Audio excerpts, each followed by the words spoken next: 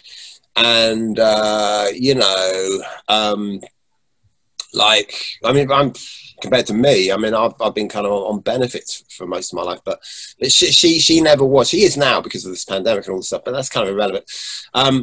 She was always just doing paintings, and what she did is she put out her own CD and vinyl, and she's got a vinyl release, and it's got Glenn Matlock on it. You know, it's called Ecstasy by Anne Pigalle, and it's she would sell it with paintings thrown in. So she'd say, you can buy my, you know, my signed album and with a piece of art for 50 quid, you know? So rather than, you know, if you just try and sell a CD on its own, you know, it's like you're competing with millions of other CDs, and people can't really ask that much money, you know? Whereas if you're selling it with a piece of art, then, you know, it makes it more of a boutique sort of thing. That's my way of looking at it. You know what I mean? Of making it an original. Going this photo, yeah. That's really fucking cool. Yeah. If people want me to sign the CD, I'll sign the CD. You know what I mean? That's nice getting off my nose. But all these sort of things, and I might even change the cover of the CD at some point. You know what I mean? But then that's not so much because I want to rip people off. It's because I want to improve it. You know what I mean? One thing Bandcamp will give you, though, is the option for people just to buy the digital copies, and that doesn't cost you anything. Like, you can put the MP3s up there. Downloads. You know, you've got the CD that you can do extra, but or people are even buying cassettes again, man. I mean, I actually like them for nostalgia value. I think they're really fun. I like cassettes for fun. Cassettes are great. I mean, people said that vinyl was dead many years ago. You know what I mean? And now, of course, yeah.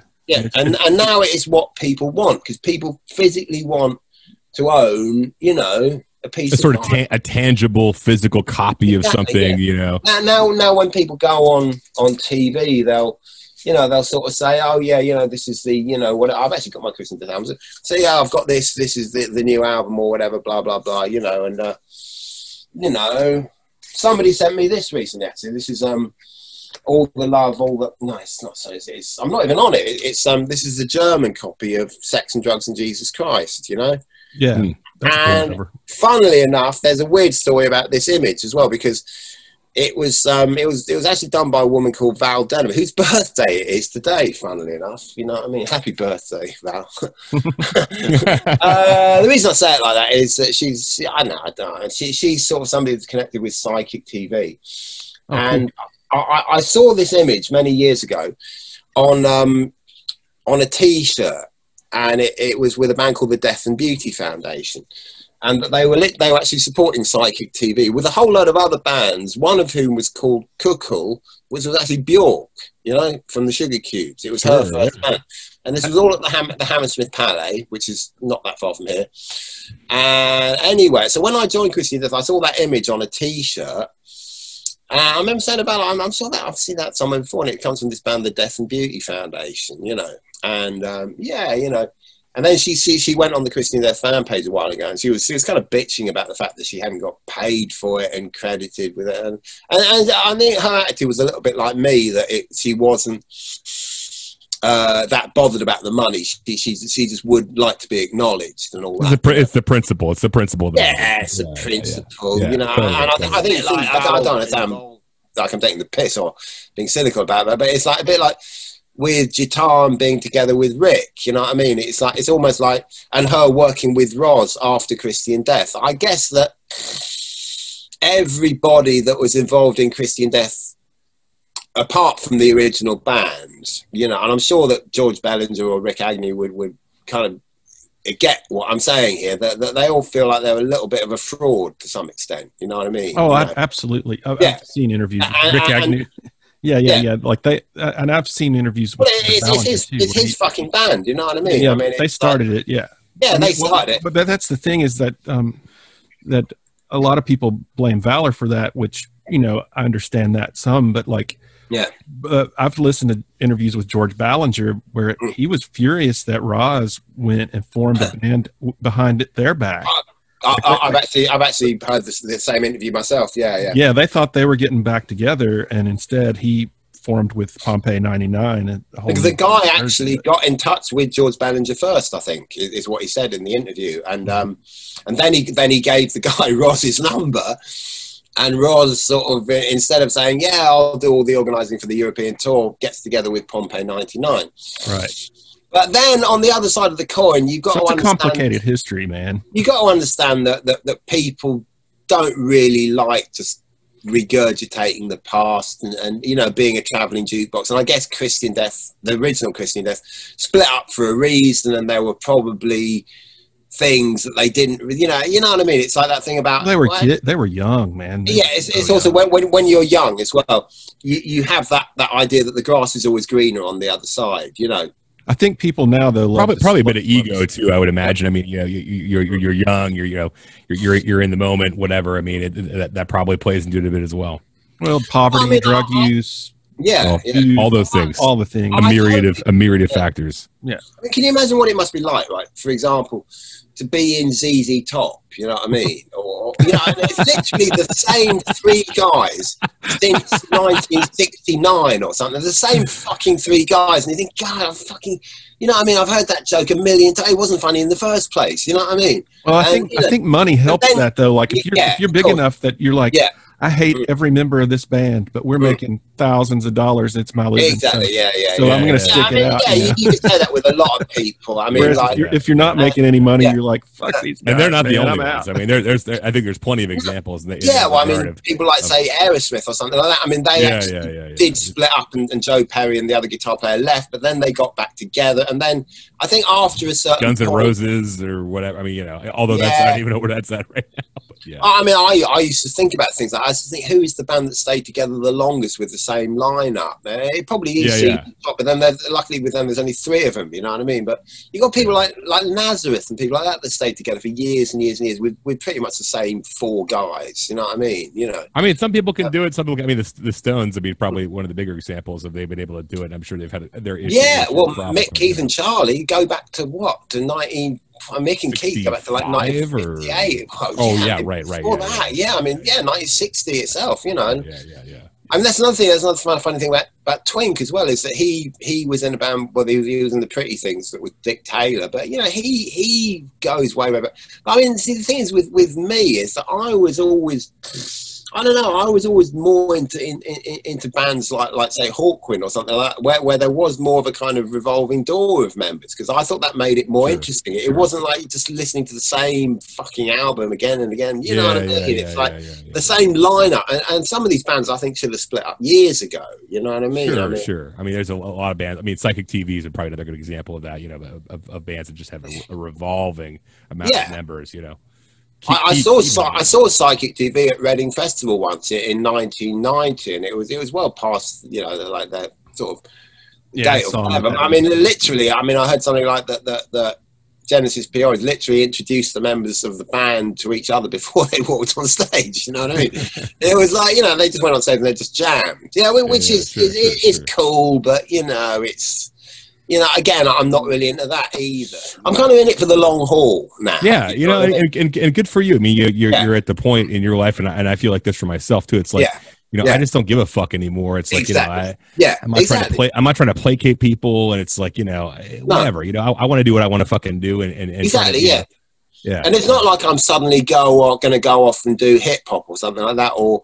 You know, or do country rock or something. I mean, in the past, I have actually done things like that. You know, I mean, I was in a band for a little bit with a bloke that was in a group called the Choir Boys. You know what I mean? And it was kind of rock and roll. You're not pulling a Buster Poindexter, as it were, right? No, exactly. Yeah. I mean, what the fuck was that? David Johansen, what did he do? I don't know. But what the fuck he was doing? Playing feeling hot. That's I mean, my girlfriend, she's actually from Trinidad. You know, I mean, what the fuck do you think you're doing? You know, it was I mean, obviously he got back out of that and shit, and they're still touring a bit. But exactly, yeah, exactly. I mean, that's a very good example. You're Dave Johansen from the fucking New York Dolls. You know what I mean? Yeah. And thankfully they've got back together. I saw them supporting Alice Cooper last year, and it was.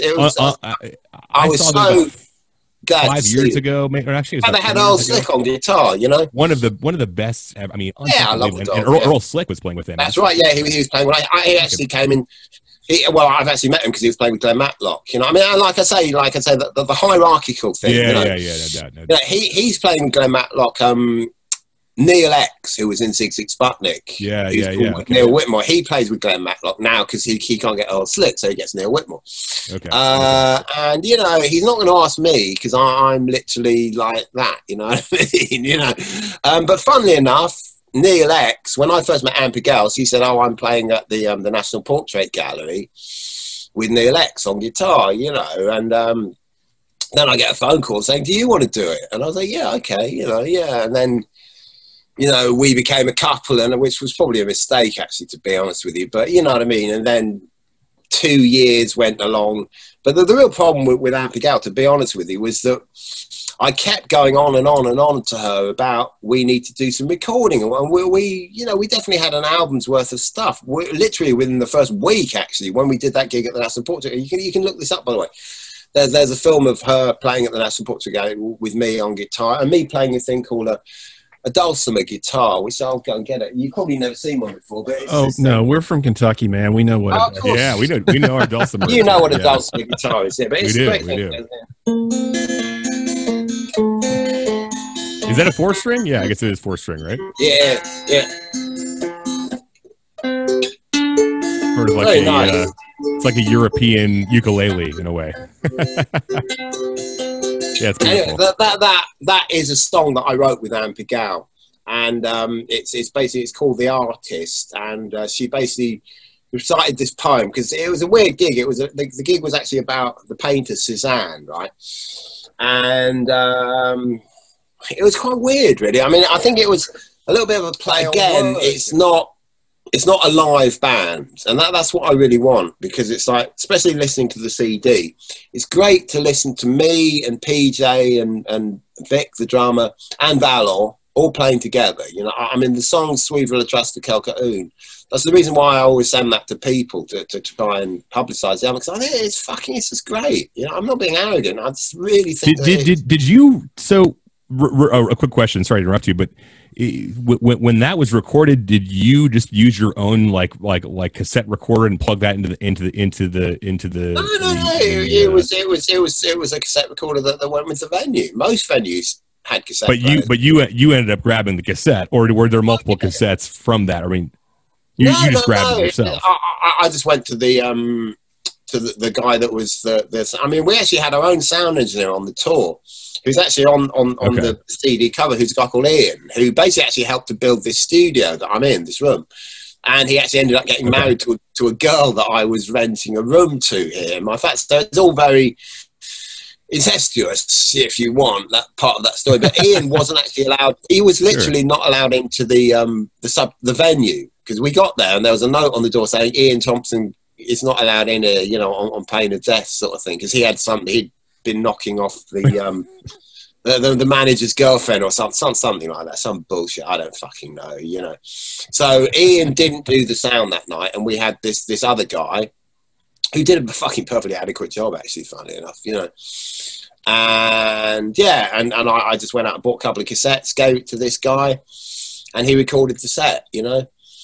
And it's a little bit like the like I say, it's a bit like the gig that we did at the Marquee when we did the Heretics Live, because the tape ran out during the best song, which was in this one, it would have been Love Don't Bring Me Down. I got a great recording of half of Love Don't Bring Me Down, and the tape stopped, and the guy obviously didn't notice, so you miss a bit of the song. And it was, it would have been great if I could have edited it together or something, but you know, it's a real shame that song isn't on this CD. And it's the same with 1983, the Jimi Hendrix song, which was, you know, which was supposed to be on the Heretics Alive, or I was hoping was going to be on there. And the DAT, it was a DAT tape. I don't know if you remember DAT tapes, but that's what we used for the marquee. Sure, DATs, yeah, totally. And they actually have great yeah, sound really quality, good sound quality. So, All right. yeah. I mean, any last questions you want to put in or anything like that? Don't know. No, No, I think that's right. Don't forget to buy my CD. You know what I mean? And you know, yeah. Fuck yeah. yes. Just Fuck yes. publicize. Yeah, absolutely. Let's plug that Yeah, shit. it's just if you want any, any. Do you want to hold the CD up again ahead, and maybe just sort of quickly say? Well, just Okay, I mean, this great. is my CD. And this was the live recording. Yeah, the live in recording from 1990. You know, 90. yeah. And Yeah. it's So as far as getting it, you don't have it on Bandcamp yet. So how would they purchase it? well, the best way to purchase it, actually, it might sound a little bit primitive, but just go on the Christian Death official fan page, and you'll see my advert, and you'll find I'm not Okay. difficult to find, and just send me a message On Facebook. Yeah, on send Facebook, me a right? message, Yeah. and Yeah. you know, basically, this is what I've been doing. I'll just give you my PayPal account and just pay the money for that and send me an address. And so far, it's worked fine. You know what I mean? I am making effort. It is, I think, on Discogs now, and it should be on Bandcamp. I mean, just what other sites could I put it on? Just tell me. Discogs is good. Discogs has a hard copy culture. Right. For sure. That's a great As place. does Bandcamp. I think those are probably the two big ones. For Those are hard the copy two. stuff. Yeah. But I mean, Bandcamp definitely has music culture, and there are a lot of bands on there. Yeah. That Okay. a lot of people collect each other's music, and we are right now in a third or fourth Gothic revival. I mean, Yeah. So. it's really come back. A lot of the 80s and 90s sound has, it goes in cycles. You know, that just things come around and go, and we're back in it. So I don't even regard the music on this as being particularly Gothic, though. You know what I mean? It just is what it is. It to me. Yeah, it's but more, Christian Death is still part of that history, and so Yeah, people exactly. Right. Yeah, for sure. And- In terms of imagery, but it's kind of partly sort of like, you know, kind of. I call it dark psychedelia myself. I think that's it's great. It's grimy and just raw as fuck. And I really enjoyed it. Yeah. Well, I mean, I think the Sisters were dark psychedelia. Oh, and they totally. And they don't consider For themselves sure, Gothic. for sure. I mean, Andrew Eldridge they hates definitely the term. But Yeah. regardless of what people think they are, that's where they get categorized. So. Well, the first time I saw the Sister Mercy, that they covered "Gimme Shelter" and they covered "Knocking on Heaven's Door." I think, you know, so it definitely did have a very much a 1969 sort of vibe about it. You know, which was very much a big influence on me as well. You know, psychedelia is a big influence on me too. I love. So thank you so much, Nick. man. Thank you so fucking much for doing this interview with us, man. You are a pleasure. You're amazing. I love to hear all your anecdotes, all your stories, man. Yeah, seriously. Yeah, no it's problem. been a fucking real pleasure. Any time if you want to do it again, you know what I mean? I'm always up for it. Yeah. Okay. Awesome. Love to. We'll send you links absolutely. and all that where it's going to be. Yep. Yeah. Okay. Yeah. Cheers. Have a great day. Bye. Yes, it. Okay, Thank bye. you. Thank you so much, Nick. Angel came down from heaven yesterday. She stayed with me just long enough to rescue me. Then she told me a story yesterday about the sweet love between the moon and the deep blue sea. Then she rose her wings high over me. She said, I'm coming back tomorrow.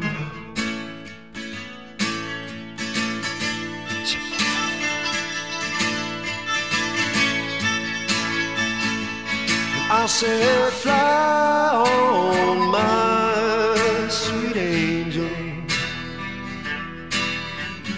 Fly on through the sky. Fly on, my sweet angel.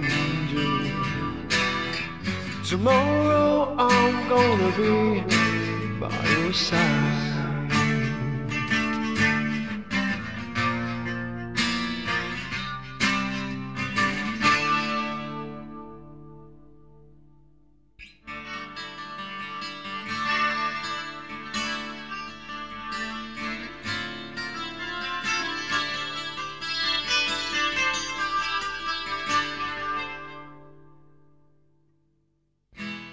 Sure enough, this morning came on to me,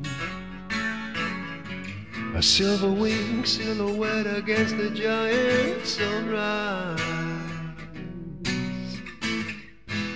And my angel, she said unto me, today is the day for you to rise. She said, take my hand, you're gonna be my man, you're gonna rise. And she took me high over yonder.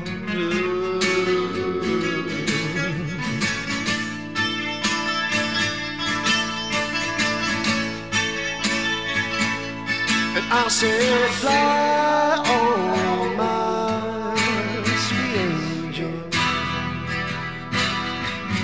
fly on through the sky,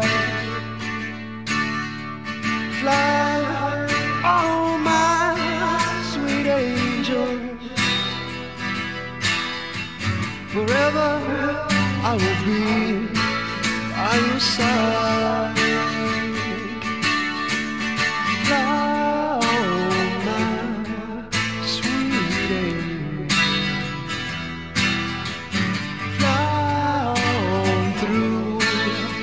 Sky,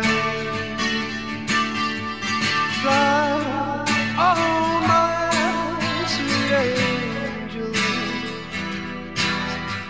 forever I will be by your side. Fly on my sweet angel,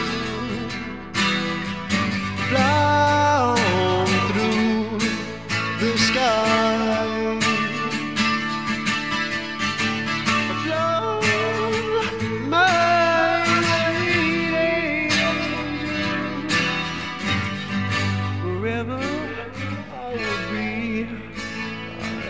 Yeah, I used to go out and hang out with Nina Hagen a lot, and she was living in Clapham in a house that was owned by John Lydon. And I remember one time John Lydon's wife, who's called Nora, she came round and she was a bit pissed off that Eddie was there, actually, because he'd actually, at one point, he'd actually been squatting in, we hadn't actually been squatting in John Lydon's house, but he'd been there when she'd come round and kicked out a bunch of people that were squatting there. And yeah, she came by and she kind of went up to the loft in the house, and she picked up all these like master tapes of like Metal Box and things like that, which we never thought to have a look in the loft to see what was there. You know, I think, oh fucking hell, you know, if only I'd thought about that, I could have maybe got my hands on them. But yeah, anyway.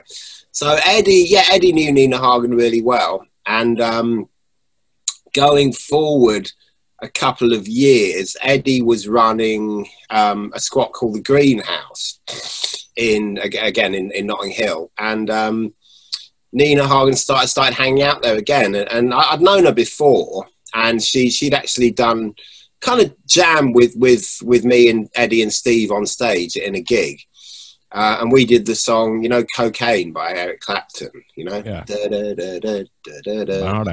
Yeah, and we called it LSD, you know, which was actually my idea, you know, and it went, if you want to take a trip with me, LSD. And Nina Hagen was doing all that kind of very Janis Joplin-y sort of singing, because she's a big Janis Joplin fan, actually. And I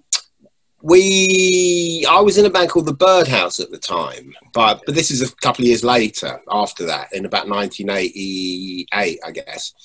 And the Birdhouse never really, I didn't actually do any recording with them, but they supported a band called Crazy Head on tour, and we did actually tour Germany.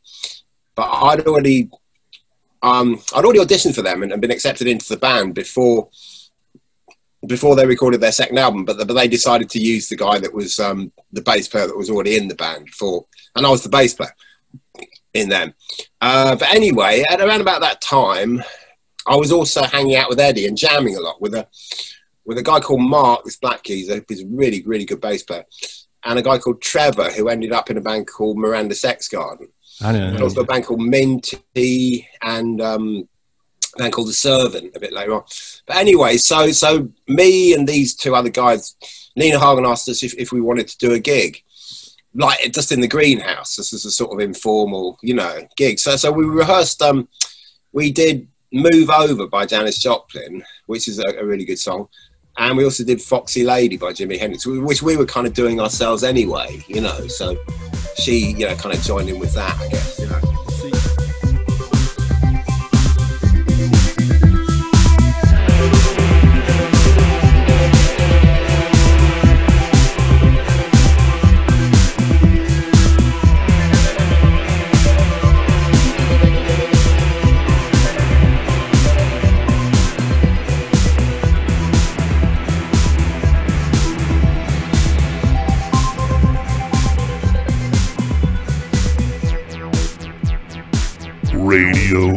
Radio Arcane.